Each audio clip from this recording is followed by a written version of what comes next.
County murder suspect behind bars after an hours-long standoff with law enforcement in North Augusta. 20-year-old Jordan Perkins, one of two suspects wanted in a shooting that killed one and injured more at an illegal bar in Girard, Georgia, back in July. Nick Veland joining us now live from the neighborhood where all of this ended. And so, Nick, how are neighbors feeling after all of that happened last night? Well, it was a long night of flashing lights, loud noises, and a lot of unknowns for those in this neighborhood behind me. And when they woke up this morning, they're still learning the details of what happened. When they first started, I thought it might have been a drug bust or something like that, you know. Then more and more cops came. I knew it was more than that. Not a drug bust. Instead, a standoff leaving those neighbors in the dark.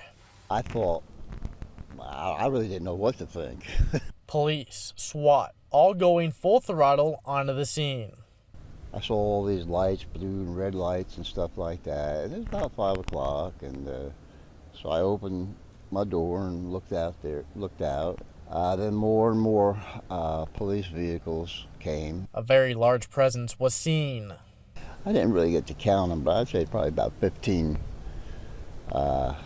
police cars. They evacuated the homes close to the scene, but not John's. But nothing over here. They didn't even come into the house. I didn't come over to the house, knock on the door or anything.